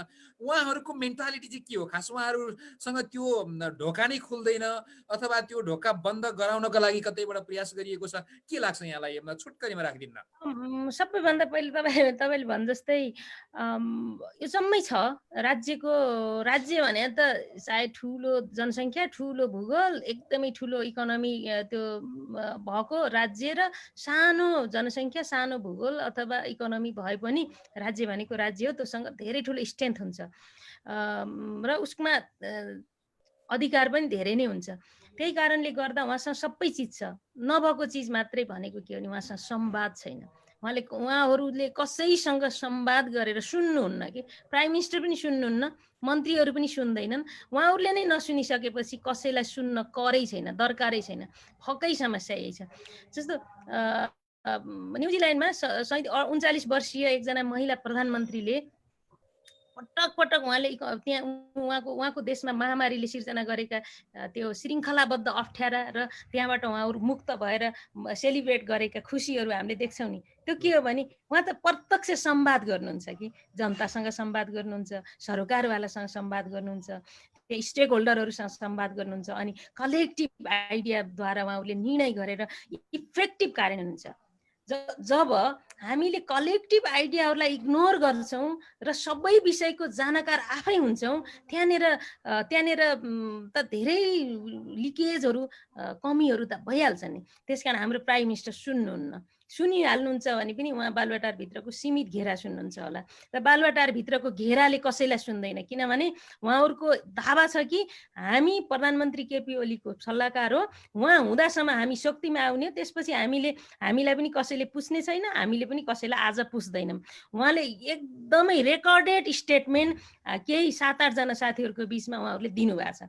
त्यसकारण उहाँलाई भूत न भविष्यको अवस्थाले गर्दा उहाँहरूले यो सारा चिज दाउमा लगाइरहनु भएको छ कि उहाँहरूको व्यवहारले, उहाँहरूको कार्यशैलीले सरकारको अलोकप्रियता, पार्टीको अलोकप्रियता यो ठाउँमा गएको छ र हामी यति साह्रो सफर गरिरहेछौँ। सीमित मान्छेको सोच्ने तरिका, सबै विषयको जानकार, फेरि उहाँका पछाडि त्यो चाकडी गर्ने चाप्लुसबाजहरू फेरि यस्तो छन् कि एकजना प्राज्ञले चाहिँ भनेको सोसियल मिडियामा देख्नुभयो होला, प्रधानमन्त्री केपी ओली भनेको यस्तो विज्ञ हो, यस्तो अवतार हो, उहाँका अगाडि कोही दिग्गज तपाईँको डाक्टरहरू, पिएचडी होल्डर, रिसर्चरहरू पनि उहाँसँग चाहिँ नतमस्तक हुन्छन् उहाँका तर्क अगाडि। एकजना प्राज्ञले बोलेका कुरा यो भनेको यस्तो लम्पटवाद भन्दा यसलाई के भन्ने, यो यति साह्रो लम्पट प्रवृत्ति केही प्राप्तिका लागि हामी देख्छौँ। अनि त्यस पछाडि तिनै मान्छेले घेरा गर्छन्। तपाईँ मेन स्ट्रिम मिडिया या बाहिर जुनसुकै ठाउँमा पनि आफूभन्दा असहमत रहनेसँग कत्लेआम गर्ने मान्छेहरू नियुक्ति पाउन त्यसको लागि प्रारम्भिक योग्यता बन्छ हुने यस्तै हो। त्यसकारण उहाँले सुन्नुहुन्न, मन्त्रीहरूले पनि सुन्दैन। मैले प्रधानमन्त्री मात्रै भने होइन अर्जुनजी, मन्त्रीले पनि सुन्दैनन् यहाँ त, किनभने उनीहरूको उभिएको ठाउँ र हामी उभिएको ठाउँ फरक पर्दो रहेछ। होइन मैले के भनेको भने अहिले रामकुमारी झाँक्री एकजना माननीय सांसद मात्रै हुनुहुन्छ र भोलि नेपालको मन्त्री हुने सम्भावना बोकेको एकजना नेत्री हुनुहुन्छ। अथवा घनश्याम भुषाल हिजो हामी कुरा गरौँ, उहाँ पनि हिजो बाहिर बसेर यस्तै खालका कुरा गर्नुहुन्थ्यो र हामीलाई चित्त बुझ्थ्यो। अहिले त्यहाँ हुनुहुन्छ, उहाँ त्यहाँ गएपछि त्यस्तो प्रशिक्षण दिइन्छ जसले गर्दा यसो गर्नु हुँदैन भनिन्छ, अथवा त्यहाँ गएपछि जिम्मेवारीले आफ्नो जिम्मेवारी डिफेन्स गर्ने कुरा मैले बुझेँ। आफ्नो चाहिँ त्यो मन्त्री भएको कारणले सरकारको डिफेन्स गर्नुपर्ने कुरा, मन्त्रीमण्डलको डिफेन्स गर्नुपर्ने कुरा बुझेँ। तर त्यो चरित्रै परिवर्तन भए जस्तो चाहिँ एउटा सैद्धान्तिक धरातलै चेन्ज भए जस्तो हुनुमा चाहिँ के जादु छ भन्ने कुरा चाहिँ मलाई आश्चर्य लागेको। खैर म त्यतातिर जान चाहन्न। के दर्शकहरू हुनुहुन्न, तपाईँको र मेरो एउटै भावना भयो, त्यसो हुनुहुन्न। त्यसो हुनुहुन्छ, ठिक छ। म दर्शकहरूका केही प्रश्न चाहन्छु। दर्शक महानुभावहरू, मैले सबैको प्रश्न लिन नसकुँला, क्षमा गर्नुहोला। राजन गौलीले सही र खरो मान्छेले ल्याउनु भयो भन्नुभएको छ। नमस्कार, नेपालगञ्जबाट हेर्दैछु भनेर छ सरस्वती ढकालले। त्यसै कृष्ण कणेलले गुल्मीको सान रामकुमारी झाँक्रीलाई स्वागत नमस्कार भन्नुभएको छ। त्यसै गरी खड्गजित लामाले माननीय रामकुमारी सही र सत्य निर्भीक रूपमा बोल्ने नेत्री हुनुहुँदो रहेछ, नेतृत्वमा ल्याउनुपर्छ, शुभकामना छ भन्नुभएको छ। त्यसै गरी यहाँ कृष्ण कणेलले एउटा प्रश्न राख्नु भएको छ। अहिले त बोल्दै हुनुहुन्छ, कतै तपाईँले पनि कुनै पद वा जिम्मेवारी पाएपछि तपाईँको बोली पनि त बन्द होला नि, जो अरूहरूको बोली बन्द भयो नि भनेर भन्नुभएको छ। यसको बारेमा आइसकेको छ, छोटो केही थप्नुहुन्छ भने 1-2 सेन्टेन्स थपिदिनु होला। मेरो निजी प्राप्ति र निजी स्वार्थको लागि म बदलिने छैन। मेरो कर्तव्य पुरा गर्ने सन्दर्भमा म उभिएको ठाउँ फरक पर्यो भने पक्कै भइसहरू फरक पर्ला। ठिक छ, मेरो निजी मामलामा बदलिने छैन म, त्यति चाहिँ भन्छु। दीपक बाबु ओरियाले हेर्दै हुनुहुन्छ। सुरेश काफ्रेले कुलमानको पुनर्नियुक्ति र डाक्टर गोविन्द केसीको सम्बन्धमा यहाँको पक्ष के होला भन्नुभएको छ। मैले सोध्ने नै लागिरहेको थिएँ। ठिक छ, अब दुईटा फरक फरक कुरा भएको। गोविन्द केसीको बारेमा त अलिकति कुरा गरियो। त्यसैमा थप प्रश्न राख्नु पर्दाखेरि गोविन्द केसीका केही मागहरू यहाँले अघि पनि भन्नुभयो, त्यसमा म असहमत भएँ भन्नुभयो। तर सरकार चाहिँ राम्रा नराम्रा मागहरूसम्म जानलाई पनि छलफल गर्न पनि त्यति तयार जस्तो देखिँदैन। खास गरी यो एउटा चाहिँ हावा चाहिँ एउटा पात हावाले उडाइदिए हुन्थ्यो भन्ने मानसिकतामा छ जस्तो देखिन्छ कता कता। यहाँलाई त्यस्तो लाग्छ? डाक्टर गोविन्द केसीको एकजना सत्याग्रही यस्तो सत्याग्रही कि उहाँको जीवन पनि अनुकरणीय छ। उहाँको जीवन जस्तो जीवन तपाईँ हामी पनि बाँच्दैनौँ, किनभने हामीलाई पनि सुविधा वैभव चाहिन्छ होला, तर गोविन्द केसी एकदमै सादगी हो। त्यसकारण उहाँको जीवनप्रति, उहाँको अनुकरणीय जीवनप्रति म सधैँ नतमस्तकै छु। उहाँको त्यस्तो सादगी चरित्र र जीवनलाई कसैले राजनीतिक हिसाबले प्रयोग गरे जुन बेला, जुन कालखण्डमा, हो त्यो बेला मैले राजनीतिक हिसाबले मैले केही असहमति राख्दै आएँ। र मैले सस्तो लोकप्रियताका लागि उहाँसँग सोलिडारिटी गर्न गइनँ, किनभने नेपालमा उदारीकरण भित्राएर शिक्षा र स्वास्थ्यलाई निजीकरण गरेर ध्वस्त गर्ने कुराको प्रारम्भ त नेपाली कङ्ग्रेसले नै गरेका थियो। अनि कुनै बेला उहाँहरू नै त्यसको उहाँको समर्थक भएर शिक्षा र स्वास्थ्यलाई सार्वजनिकीकरण गर्ने उहाँको अभियानका सारथी बन्दै गर्दाखेरि पहिला पार्टीको निर्णय सच्याउ, पहिला पार्टीलाई सही ढङ्गले उभ्याउ भनेर मैले केही सैद्धान्तिक प्रश्न गरेका थिएँ। अनि त्यो प्रश्न गर्दै गर्दा धेरै मान्छेले मलाई आलोचना पनि गरे त्यो बेला, किनभने मैले गोविन्द केसीको इनिसिएटिभ अभियानमा मैले असहमति थिएन। उहाँलाई समर्थन गर्नेका प्रति मेरा केही कुराहरू थिए। मैले मेरो सोसियल मिडियामा आज पनि भेटिन्छ, ट्विटरतिर फेसबुकतिर मैले त्यो बेला के भनेको थिएँ भन्ने कुरा। दोस्रो, त्यसपछि उहाँलाई चाहिँ जब मान्छेले प्रयोग गर्न लाए, उहाँको त सादगी जीवन, म पनि एकदमै, मेरो स्कुलको हाई स्कुलको क्लासमेट चाहिँ अर्थोपेडिक सर्जन महाराजगञ्जमा पढ्दै गर्दा फर द फर्स्ट टाइम उसले चाहिँ कपिलले मलाई भनेको थियो कि यो हाम्रो सर यस्तो हुनुहुन्छ भनेर। उहाँ त्यति बेला यो एउटा ठुलो भूकम्प गएको थियो कि लेबनानतिर, त्यहाँसम्म गएर भलिन्टियर गरेको हिस्ट्री, तर उहाँले केही चाहनुहुन्न। उहाँको त्यति बेला सायद उहाँ फ्याकल्टी हेड अफ डिपार्टमेन्ट के हुनुहुन्थ्यो थाहा छैन। अनि उहाँले मलाई, कपिलले सबैभन्दा पहिले, मेरो स्कुलको क्लासमेट हो, उहाँले मलाई सबैभन्दा पहिले सुनाउनु भएको थियो। त्यसकारण म उहाँको जीवनबाट धेरै नै प्रभावित थिएँ। मेरो बुवा हस्पिटल हुनुहुन्थ्यो, अर्थोकै प्रब्लम थियो, त्यो कारणले म 4-5 महिना टिचिङ हस्पिटलका ती गल्लीहरू धाउँदै गर्दा भएका गफहरू नि। त्यो भएर मैले त्यति बेला यो सबै कुरा मलाई थाहा छ। तर उहाँलाई चाहिँ के भयो भने राजनीतिक उद्देश्य सहितका मान्छेहरूले उहाँलाई प्रयोग गर्दै अप्ठ्यारो पार्ने स्थिति बन्दै बन्दै गयो र उहाँ प्रयोग हुनुभयो भन्दिनँ, उहाँलाई प्रयोग गरेर राजनीति गर्न खोजियो कि विभिन्न नयाँ नयाँ राजनीतिक दलहरूले उहाँलाई प्रयोग गरेर राजनीति गर्न खोजे। त्यही भएर गोविन्द केसीको आफ्नै भावना धेरै पवित्र छ। हिजो अस्ति पनि उहाँ कर्णालीतिर दुर्गम क्षेत्र अनसन पनि त्यहीँबाट सुरु गर्नुभएको छ त्यो कुरा। अनि उहाँलाई टेकेर फेरि केही निर्णयहरू भए जुन निर्णयहरू साह्रै गलत भए र समयक्रममा ती निर्णय गलत छन् भन्ने कुरा पनि साबित हुन्छ होला सायद।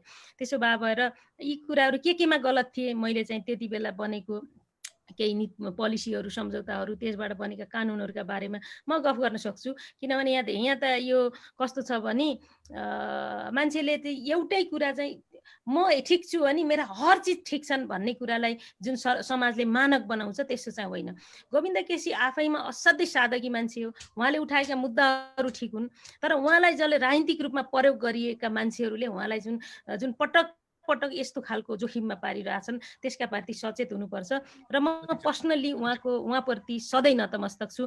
मैले एकजना विदेशमा यो एउटा सत्याग्रह गर्ने मान्छेको लागि त म सोलिडारिटी गर्छु भने आफ्नो देशको एकजना सिनियर अग्रजका प्रति म सधैँ नतमस्तक छु उहाँको सन्दर्भमा।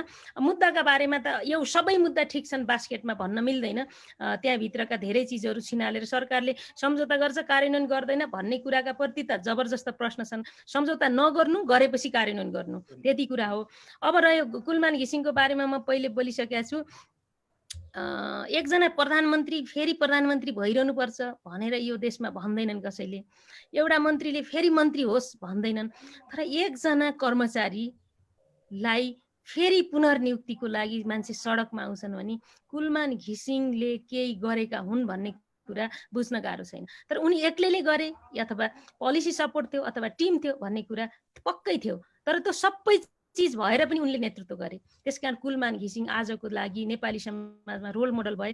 र अहिले मैले बत्ती जाँदै गर्दा धेरै मान्छेले के भन्छ, कुलमानको बहिर्गमनपछि बत्ती गयो नि भनेर मलाई नै यहाँ अहिले लेखिसक्नु भएको छ। मैले यहाँ तपाईँकै लाइभमा बोलिरहेको थिएँ, लेखिसक्नु भएको छ। यो खालको अवस्था आउनु भनेको कुलमान सरको लागि त धेरै राम्रो भयो, तर हाम्रो लागि चाहिँ एउटा के हुन्छ भने अब यसपछि हामी लोड सेडिङमा गयौँ भने के हुन्छ त? यो सरकारलाई ब्याकफायरिङ कति होला क्या। त्यसकारण यस्ता कुरा सरकारले सुन्दैन कि, किनभने कोही लोकप्रिय भयो भने त्यो मेरो लोकप्रियता घटेर ऊ बढेको भन्ने ठान्ने हाम्रो सोचाइ जुन छ नि, त्यसले गर्दाखेरि एउटा मान्छेलाई कर्मचारी त हो, अर्कोलाई नियुक्ति गर्नुपर्छ। योग्य मान्छे छ त दिए भइहाल्यो नि, कानुनले दिन पनि मिल्छ भनेपछि त्यही हो। यसमा अलिकति जोड्न चाहन्छु म। दर्शक महानुभावहरू साँच्चै के भन्नुपर्दा यो कुरा खोल्न मन थिएन, अलिकति यहाँ खुल्यो। हामी अलिकति ढिला हुनुमा बत्ती जानुको एउटा पनि कारण थियो वास्तवमा भन्नुपर्दाखेरि त अहिले बत्ती आएको छ। म यसलाई छोटोमा उत्तर माग्छु। यो जुन अहिले लोड सेडिङ सुरु गर्दैछ, मैले हिजो मेरो फेसबुक स्टाटस पनि राखेको थिएँ, पछि मैले त्यसलाई निकालेँ। के अरे यो मैले घरमा प्राय एउटा रेगुलर समयमा कुराकानी गर्थेँ। अब त्यो रेगुलर समय मेरो अहिले परिवर्तन भएको छ त्यो बत्ती जानको कारणले। यो बत्ती जान सुरुवात गर्नुमा केही तपाईँ शङ्का गर्नुहुन्छ अब यो नयाँ चेन्ज भएपछि, अथवा यो सामान्य हो? अलिकति छोटोमा प्लिज। होइन, यो अहिले नै त्यही त होइन होला, किनभने हामीसँग पर्याप्त आपूर्ति छ। हाम्रा नेपालमै पनि कयौँ साना आयोजनाहरू बनेका छन्। कतिपय ट्रान्समिसनको अभावले मेन स्ट्रिमिङ भएको छैन। बाहिरबाट भारतबाट पनि बिजुली ल्याएका छौँ। अहिले बिजुलीको अभाव चाहिँ होइन, बिजुली म्यानेजमेन्टको अभाव हो। अनि अर्को कुरा चाहिँ हाम्रो बिजुलीमा सेक्युरिटीको, हामीले चाहिँ बिजुली ल्याउने भनेको एउटा बल झुन्नाएर बत्ती बाल्ने भन्ने जुन धारणाबाट आयौँ हामी। आफै किरोसिन मट्टीतेल बालेर आएको पुस्ताका लागि बलबाट बिजुली बोल्ने कुरा हाम्रो जीवनकै लागि ठुलो कुरा थियो। र त्यसो सेक्युरिटी मेजर्सहरू हामीले चाहिँ कहिले पनि त्यो त्यति बलियो बनाएका छैनौँ। त्यसले गर्दा लोड इन्ब्यालेन्स हुँदा बित्तिकै त्यो विभिन्न ठाउँमा पड्किने के हुने त्यो चाहिँ भएको छ। अहिलेको टेक्निकल समस्या होला, त्यस्तो त पहिले पनि हुन्थ्यो। तर अहिले के भयो भने कुलमान नभएको कारणले यो भयो कि भन्ने चाहिँ यो मान्छेको मनमा परेको। र तर यस्तो त हाम्रो सेक्युरिटीको हाम्रा त्यो के भन्छ, हाम्रा ती तौर तरिकाहरू त्यो भनौँ न एउटा युरो स्ट्यान्डर्ड भन्छ नि हो, त्यस्तो खालको सेक्युरिटीको स्ट्यान्डर्डमा चाहिँ छैनन्। त्यसले गर्दाखेरि चाहिँ यी पड्किने यही घरमै पनि एमसिसी त्यो ऊ चाहिँ झरिरहन्छ। किनभने यहाँ अलिकति के बाल्यो आइरन लगायो भने झरिरहन्छ, किनभने हामीले बल बाल्न बनाएको हो नि त। हामीले चाहिँ यहाँ आइरन राखिएला, यहाँ चाहिँ वासिङ मेसिन राखिएला, यहाँ रेफ्रिजरेटर राखिएला, यहाँ चाहिँ हामीले इन्डक्सन अलिक पावरफुल राखिएला, यस्तो सोचेर बनाएको छैन नि त। त्यसले गर्दा हाम्रा यी चिज धडम धडम जाने चाहिँ भइरहन्छ यो चाहिँ। म नितान्त रूपमा व्यक्तिगत रूपमा चाहिँ कृपया यहाँको ठाउँबाट कुलमान सरलाई चाहिँ पुनर्नियुक्तिको पक्षमा आवाज उठाइदिनुलाई म अनुरोध गर्छु। र म दोस्रो प्रश्नमा जान्छु। प्रश्न भन्दा पनि एउटा सानो कमेन्ट छ। राम भण्डारीले नमस्कार भन्नुभएको छ। भुवन अधिकारीले प्रश्न गर्नुभएको छ, आन्दोलन गरेको क्रेडिटले, टाउको फोरेको क्रेडिटले सधैँ पुग्छ भन्ने हो र जे बोल्ने पनि जिम्मेवारी यहाँको जस्तो नभए पनि त्यो या राष्ट्रको भाग्य भविष्यलाई हामी पनि उत्तिकै माया गर्छौँ यहाँको जति नै। अनि त्यसका पनि मर्यादा होलान्, कहाँ कसरी विरोध गर्ने भन्ने। यसरी तल्लो स्तरको झरेर विरोधमा उत्रँदा मसला खोज्नेहरूको वाइ त पाइन्छ, तर त्यसले सकारात्मक समाधान गर्छ होला भनेर कसरी सोच्नुभयो भनेर भुवन अधिकारीले टेक्ससबाट अलिकति गम्भीर र कडा प्रश्न गर्नुभएको छ। यसलाई छोटकरीमा राखिदिनु। टाउकै फुटाएर प्राप्ति हुन्छ अनि त्यहाँ पनि ठोकेर फुटाइदिउँ न मित्र, गाडी लगाएर रोडमा धसाइदिउँ, टाउको फुटाइदिउँ, अङ्गभङ्ग भइदिउँ न। तपाईँलाई त्यही त यस्तो यो नै मानको भन्ने लाग्छ अनि यहाँले नै त्यही गरिदिनुहोस्। अहिले ड्राइभमै हुनुहुन्छ होला, राति भयो अहिले त, कामबाटै फर्किनुहुन्छ होला, तपाईँले नै फुटाइदिनुहोस् टाउको। नम्बर 1। नम्बर 2, तपाईँ बाँचेको समाज, म बाँचेको समाज, तपाईँको युग र मेरो युग धेरै फरक छ। तपाईँ जस्तो लम्पट चाकडीबाज चाहिँ नेपालमा पनि छैनन् अब। किनभने जो सचेत छन्, जागरुक छन्, क्रिटिकल छन्, तिनले प्रश्न गर्छन्। र यो प्रश्न गर्नको लागि म लडेको, मेरो 2 थोपा रगत पोखिएको पनि कुनै मूल्यका लागि हो, कुनै मेरो निजी प्राप्तिको लागि होइन। त्यसकारण मेरो कुनै कमेन्ट छैन। ठिकै छ। धनलामाले एक्सलेन्ट भन्नुभएको छ। सुरेश काफेले मन प्रेरित भन्नुभएको छ। त्यस पछाडि शैलेश श्रेष्ठ संसारकर्मी र अधिकारकर्मी हुनुहुन्छ न्युयोर्कबाट, उहाँले प्रश्न राख्नु भएको छ। मेरो प्रश्न उहाँलाई, डबल नेकपाको सरकार र कार्यकारीले पार्टीमा आबद्ध कार्यकर्ता र समर्थकहरूले पार्टीका नेता र कार्यकारीहरूका विरुद्ध सामाजिक सञ्जालमा लेख्न नपाइने परिपत्र गरेको खबर समाचार सार्वजनिक भएको छ। यदि त्यो समाचार सत्य हो भने त्यो तपाईँको पार्टीको त्यो परिपत्रको नियत निरङ्कुश र सर्वसत्तावादी भएन र भनेर प्रश्न गर्नुभएको छ। अघि पहिले हामी छलफल गरिसक्यौँ। यो विषयमा छलफल गरिसक्यौँ। संविधानले पनि हामीलाई त्यो सीमित गर्दैन। हाम्रो त्यो संविधानसँग बाजिने गरी दलका कानुन पनि खासै बन्दैनन्। त्यो भएर ठिक छ। टेकले हेर्नु भएको छ। अर्जुन राज पन्तले सुन्दैछु भन्नुभएको छ। सुरेश काफेले मन परेको र देशले आश गरेको मान्छे हुन् रामकुमारी, तर पदमा पुगेपछि योगेश र घनश्याम जस्तै चाहिँ नहुनु होला है भन्नुभएको छ। मेरो चिन्ता पनि त्यही थियो। प्रश्न गरिरहनु होला यहाँहरूले। अर्जुन राज पन्तले नेपालमा देखिएको एउटा गजबको प्रवृत्ति, पदमा नपुगुन्जेल व्यापक खेदो खन्यो अनि पद हत्या र मोज मस्ती नातावादमा चुर्लुमा डुब्यो भन्नुभएको छ। यो विषयमा अलरेडी कुरा उठिसक्यो। विनोद पोखरेल ले राख्नु भएको छ, कुरो भागकै हो, माथिदेखि तलसम्म सबैले बुझिसके, अब झुक्याउन सकिँदैन भन्नुभएको छ। यो विषयमा नि एक किसिमले आइसक्यो। त्यसै गरी भुवन अधिकारीले अघि प्रश्न गर्ने साथी हुनुहुन्थ्यो, उहाँले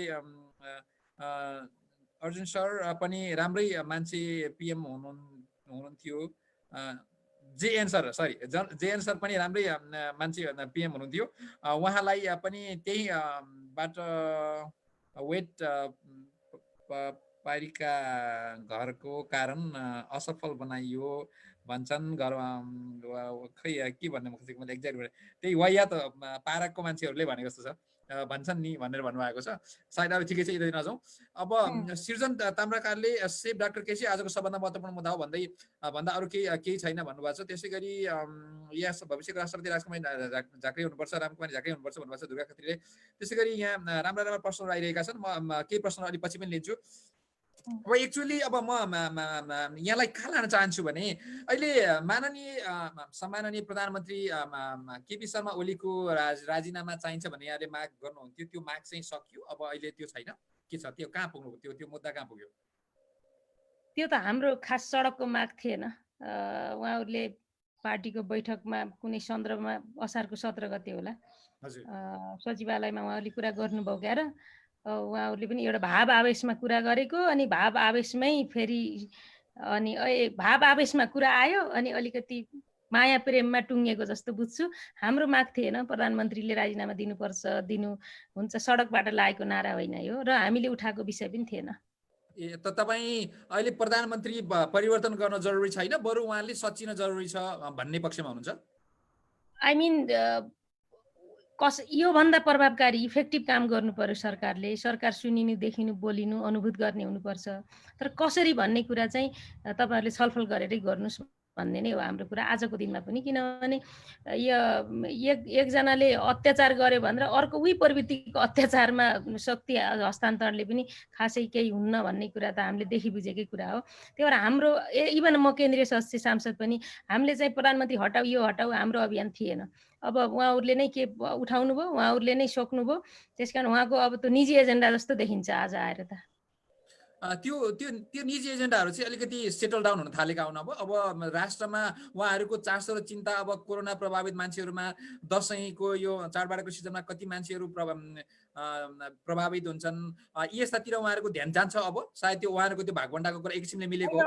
अहिले त सरकार त एक हिसाबले सरकारका माथि उहाँहरूले एउटा तपाईँ भन्दै हुनुहुन्थ्यो त कि कमरेड भीमराव सहितको 6 जनाको स्थायी कमिटीले कुनै डकुमेन्ट दियो, त्यसलाई छलफल गरियो, मन्त्रीमण्डल गठनदेखि लिएर कार्य एक व्यक्ति एक पदका कुरा पनि गर्ने, अनि संवाद गर्ने, छलफलमा निर्णय गरेर गर्ने, सामूहिक गर्ने भनेर उहाँहरूले युद्ध विराम गरे होइन र?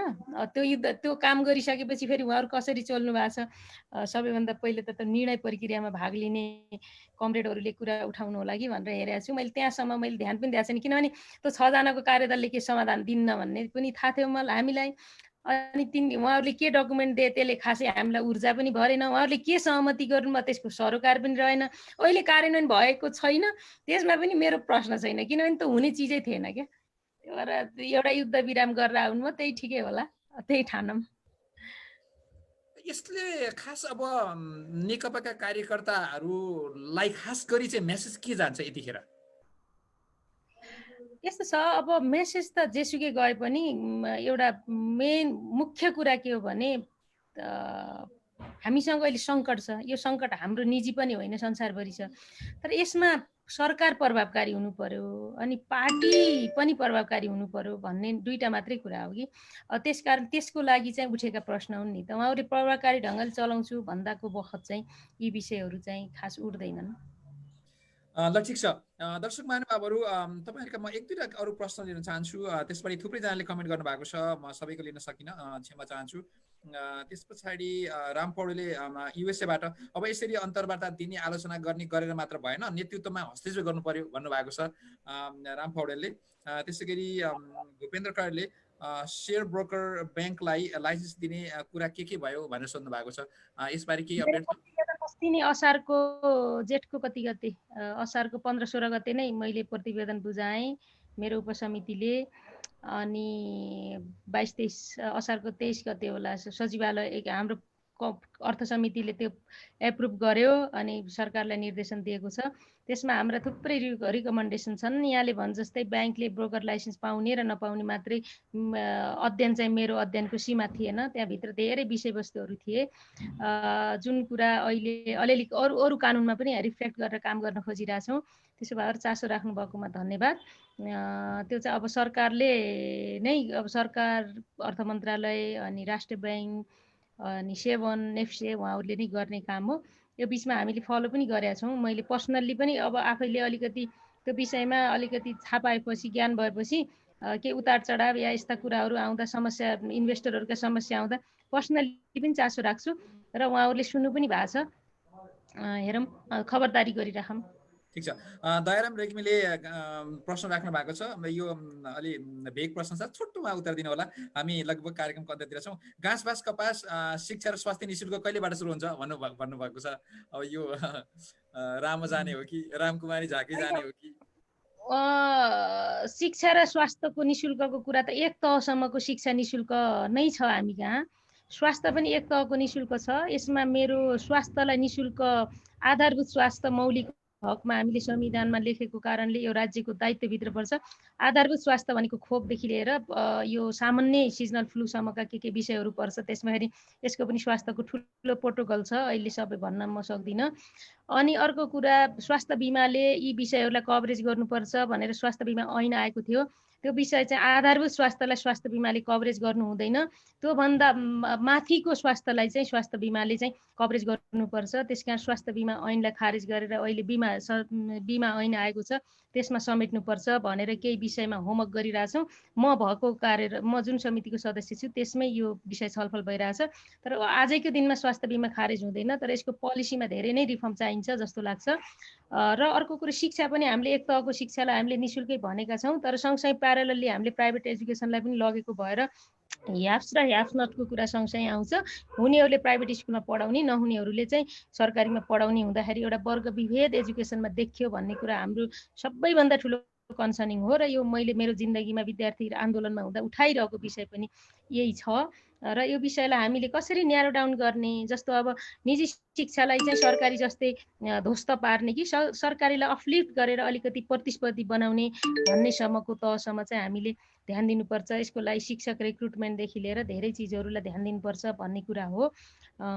फेरि शिक्षा स्वास्थ्य समितिमा म छैन, म यता अर्थ समितिमा भएर यो विषय त्यति माइनटली मैले काम गर्न पाएको छैन सांसद भएदेखि। तर केही ऐनहरू आउँदाखेरि संशोधन हाल्ने, छलफल हुने, जाने, सैद्धान्तिक छलफलमा भाग लिने मात्रै काम गरेको छु। सब्स्टान्टिभ कन्ट्रिब्युसन चाहिँ मेरो त्यतापट्टि अलिक कम भएको छ। बरु मैले यता फाइनेन्सियल सेक्टरमा बरु अलिअलि सिक्दैछु, गफ गर्न अलिकति त्यतातिर अलिक। मलाई एउटा यो अन्तिममा र महत्त्वपूर्ण प्रश्न गर्न मन लाग्यो यहाँलाई। नेपालको अहिले राष्ट्रपति विद्यादेवी भण्डारी हुन्छ, दोस्रो कार्यकाल गरिरहनु भएको छ। हाम्रो चाहिँ प्रधान न्यायाधीश पनि महिला हुनुहुन्थ्यो। महिलाहरू यहाँहरू जागरुक रूपमा आइरहनु भएको छ, थुप्रै महिला नेतृत्व जन्मिनु भएको छ। अहिले अत्यन्त दुःखदायी र यो एकदमै आततायी विषय भनेको किशोरीहरू र बालिकाहरू बलात्कृत भएको घटनाहरू चाहिँ एकदमै अप्रिय ढङ्गले अहिले सुन्नु परिरहेको छ, आइरहेको छ। यो विषयमा धेरैले भन्छन् कहिलेकाहीँ चाहिँ हाम्रो राष्ट्रपति यस्तो विषयमा किन बोल्नुहुन्न भनेर विभिन्न टपिकमा मान्छेले जोडिरहन्छन्। उहाँको सामान्य राष्ट्रपति बोल्न मिल्ने ठाउँ कति छ, अथवा उहाँले बोल्न मिल्दैन, अथवा जरुरी छैन, अथवा उहाँको त्यो कोड अफ कन्डक्टले दिँदैन, म त्यो जान्दिनँ। यस्तो बेलामा एउटा महिला नेत्रीको नाताले चाहिँ यसलाई कसरी सम्बोधन गर्नुपर्छ त लाग्छ तपाईँलाई? अथवा यहाँ यो किन यसरी अलिकति आक्रोशित रूपमा यस्ता घटनाहरू चाहिँ एकपछि अर्को आइरहेका छन्, के लाग्छ? अब यो हिंसा अथवा रेप भनेको चाहिँ जघन्य अपराध हो। यो अपराध क्राइमलाई क्राइमको हिसाबले हेर्नुपर्छ। यो चाहिँ कुनै जात, वर्ग, क्षेत्र, धर्म या लिङ्ग या यसको आधारमा चाहिँ यसलाई चाहिँ वर्गीकृत गरेर यसले कुनै एक्सक्युज पाउँदैन, क्राइम हो। अब बलात्कारका घटना बढ्दो छन् किनभने समाजमा जब स्वच्छन्दता ज्यादा भएको छ त्यसपछि यो बढ्दो पनि छ। अर्को कुरा हामी कानुन पनि पर्याप्त छ, तर कानुनको प्रभावकारी कार्यान्वयनको अभाव पनि देखिन्छ। किनभने अलिअलि मैले संरचनागत कुरा गर्दा यहाँ कहाँ मिल्दैन। यहाँ गृहमन्त्रीले पनि पत्रकार सम्मेलनमा त्यही कुरा बोलेर धेरै आलोचना खानु भएको छ। जस्तो संरचनागत कुरा भनेको के हो भन्दा, जस्तो बलात्कारका घटनाहरूलाई स्थानीय तहमै मेलमिलाप गराउने, गाउँमै मेलमिलाप गराउने, अथवा जसले बलात्कार गर्यो त्यसैलाई चाहिँ छोडी भिडाएर पठाउने जुन खालको तरिका छ यसले चाहिँ बलात्कारका घटनाहरूलाई एकदमै अप्ठ्यारो पारेको छ। अब यसमा सबैभन्दा पहिले कानुन चाहिँ अब योभन्दा अझै कडा कानुन, अनुदार कानुन बनाउनु पनि नसकिने होइन, तर आजको विद्यमान कानुन चाहिँ एकदमै अनुदार, एकदम लिबरल छ भन्ने होइन, अनुदारै छ। अहिलेको कानुनले चाहिँ तपाईँको ग्याङ रेपलाई के गर्ने, नाबालिकालाई के गर्ने, हाड नाताभित्र के गर्ने, उमेर जस्तो 16 वर्ष माथिको, 18 वर्ष माथिको क्याटेगोरिकल्ली यति सिरियस नै छ कानुन, चाहिँ सिरियसै छ। किनभने मान्छे मार्यो भने पनि त जन्म कैद हो नि जम्मा हुने। त्यसै एसिड प्रकरणदेखि यिनीहरूमा कानुन चाहिँ एकदमै बलियो नै छ हामी कहाँमा। तर एसिडमा भन्दा ज्यादा यतापट्टि यो रेपमा के भयो भने, रूपन्देहीको एउटा घटनालाई मैले नजिकबाट हेरेको छु।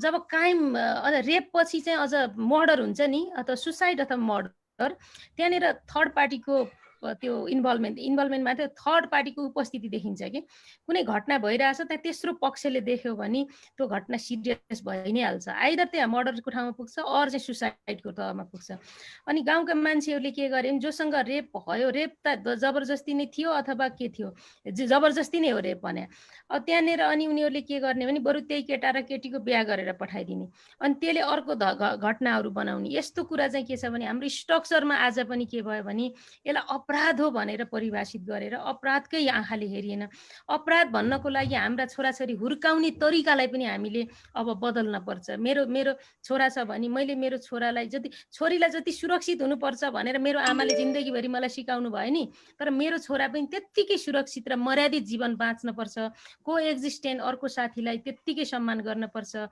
कसैलाई बुलिङ गर्नु हुँदैन कसैलाई हरेसमेन्ट गर्नु हुँदैन भन्ने कुरा अब हामीले हाम्रा छोराछोरी हुर्काउँदाखेरि समाजलाई यो ढङ्गले लएनौँ भने यो अपराधको दुनियाँमा यस्ता अपराध चाहिँ हुन्छन् तर हामीले अब यो यस्तो चिजलाई पनि ध्यान दिनुपर्ने देखिन्छ किनभने यहाँ अहिले मृत्युदण्डदेखि दुनियाँ कुराहरू उठिरहेछन् तर कानुनको कमजोर भएर भएको होइन कानुनमा संरचनागत हिसाबले संरक्षित गरियो जस्तो मेरो छोरा छ भने मेरो छोराले अपराध गरेको कुरा मैले स्वीकारिनँ अनि मेरो साथीको छोराले अपराध गरेछ भने पनि सकेसम्म म त्यसलाई मिलाउन लाएँ यो भनेका चिज के हो नि संरचनागत हामी शक्ति संरचनामा भएकाहरूले अपराधलाई अपराधको रूपमा हेरेनौँ हो यो चिज कसरी बदल्ने भन्ने कुरा अनि पुलिस प्रशासन जस्तो कुनै एउटा अभियुक्तलाई चाहिँ पुलिस अफिसर उसको रिलेटिभ अथवा चिनेको छ भने त्यसले चाहिँ उसले एफआइआर दर्ता नगरिदिने अनुसन्धान पटपट नगरिने प्रमाण नजुटाइदिने यो अवस्था बन्यो यद्यपि रेपको सन्दर्भमा प्रमाण अतिरिक्त पनि चाहिँदैन किनभने ऊ पीडितले स्वयंले आफूले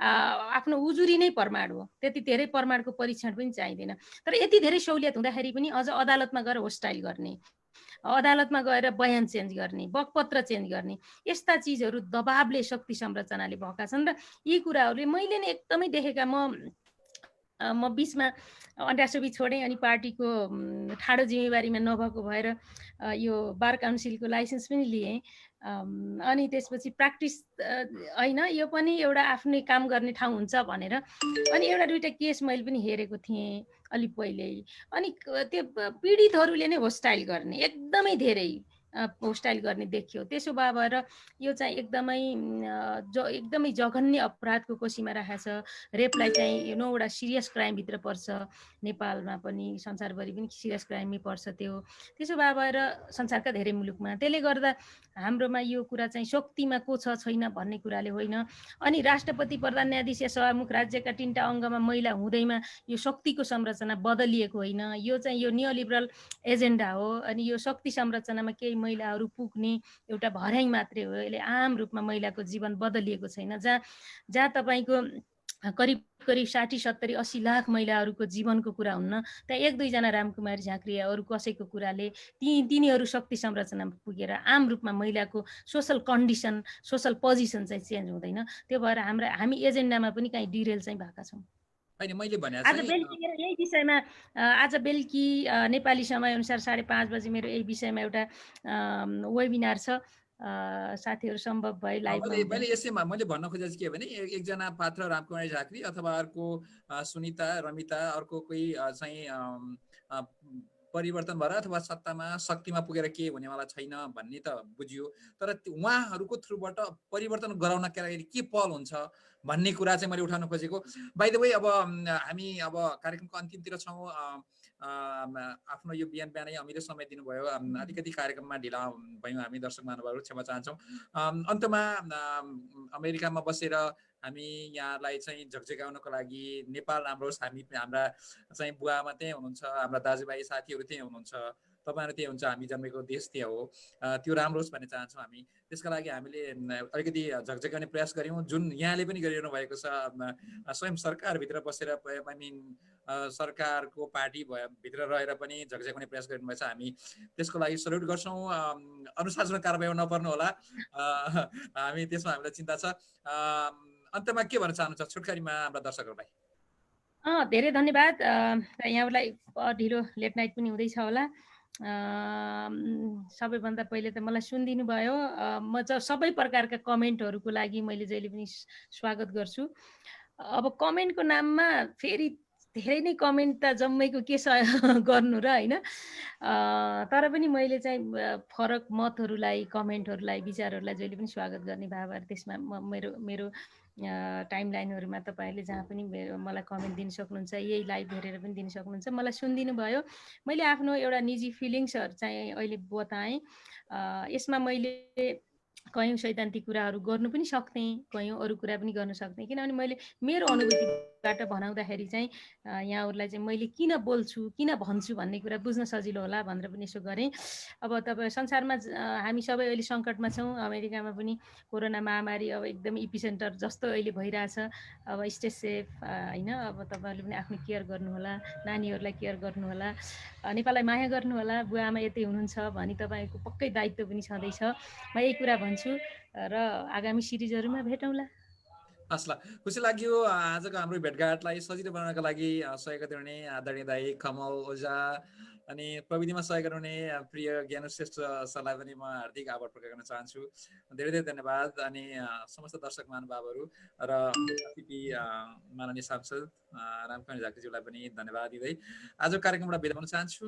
नुन चिनी पानी को यो प्रयास यिन एपिसमा हेरिदिनु भएकोमा फेरि पनि आभार प्रकट गर्छु। फेरि भेटौँला। नमस्कार। Thank you अर्जुनजी, thank you. सबैजनालाई धेरै धन्यवाद।